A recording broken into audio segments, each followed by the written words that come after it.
नमस्कार। आज की जो सुर्खियां हैं ना, वो सिर्फ अलग अलग खबरें नहीं हैं, बल्कि ये एक बड़ी तस्वीर के छोटे छोटे हिस्से हैं। तो आज हम यही करने वाले हैं। देश में क्या हो रहा है, दुनिया में क्या चल रहा है, इन सारे डॉट्स को कनेक्ट करेंगे ताकि समझ सकें कि भाई असल में हो क्या रहा है। तो चलिए शुरू करते हैं।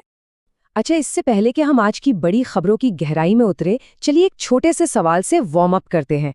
क्या ये पता है कि भारत का सबसे नया राज्य कौन सा है? सोचिए जरा। जी हाँ, सही जवाब है तेलंगाना। तो अब जब हमारी ज्योग्राफी थोड़ी ताज़ा हो गई है, आइए देश के आज के मिजाज पर एक नज़र डालते हैं। तो सबसे पहले बात करते हैं देश की धड़कन की। मतलब वो कौन सी सामाजिक और सरकारी चीजें हैं जो आज भारत को चला रही हैं, उसे एक नई दिशा दे रही हैं।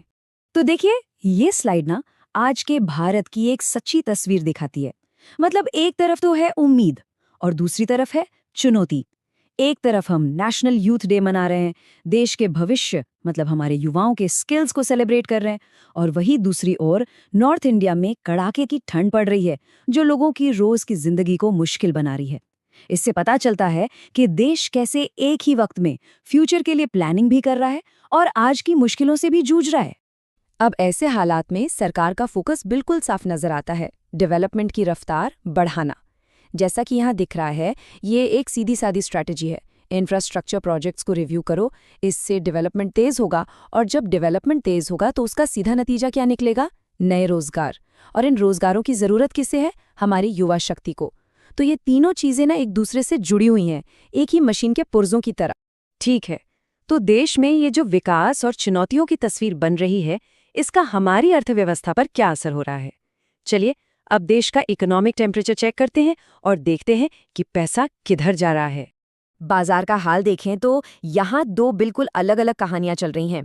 एक तरफ तो है शेयर मार्केट, जहां एक अनिश्चितता का माहौल बना हुआ है। इन्वेस्टर्स ना थोड़ा रुके हुए हैं, देख रहे हैं कि ग्लोबल सिग्नल्स क्या आते हैं, इन्फ्लेशन का डेटा कैसा रहता है। और दूसरी तरफ लोग सोने और चांदी जैसी सेफ जगहों पर पैसा लगा रहे हैं। मतलब साफ है कि फिलहाल बड़ा रिस्क लेने के मूड में कोई नहीं है। ये चार्ट बिल्कुल वही कहानी कह रहा है, लेकिन आंकड़ों में। देखिए, सतर्कता यानी कॉशन वाला बार कितना ऊपर है और जोखिम यानी रिस्क वाला बार कितना नीचे है। मैसेज एकदम क्लियर है। अभी बाजार का मंत्र है, भाई सेफ रहो, रिस्क से बचो। अब देश के अंदर ये जो सावधानी और आर्थिक अनिश्चितता है ना, ये कोई हवा में नहीं है। इसका सीधा कनेक्शन बाहरी दुनिया से है। तो चलिए अब थोड़ा जूम आउट करते हैं और देखते हैं कि ग्लोबल स्टेज पर क्या चल रहा है और उसका भारत पर क्या असर पड़ रहा है। ये स्लाइड आज की सबसे बड़ी सच्चाई को सामने रखती है कि हर चीज एक दूसरे से जुड़ी हुई है। देखिए, मिडिल ईस्ट में तनाव बढ़ता है तो उसका सीधा असर हमारे तेल के दामों पर पड़ सकता है। यूक्रेन में शांति की कोशिशों पर पूरी दुनिया की स्थिरता टिकी है।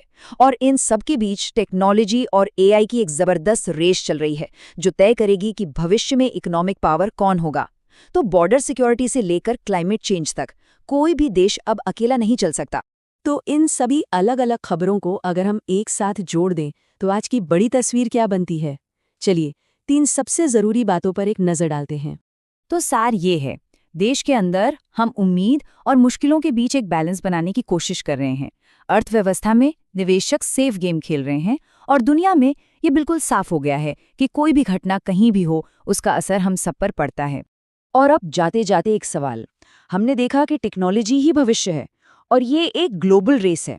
तो सोचने वाली बात यह है कि इस दौड़ में आगे कौन निकलेगा और भारत इस रेस में कहाँ खड़ा होगा। इस सवाल के साथ आज की बात यहीं खत्म करते हैं।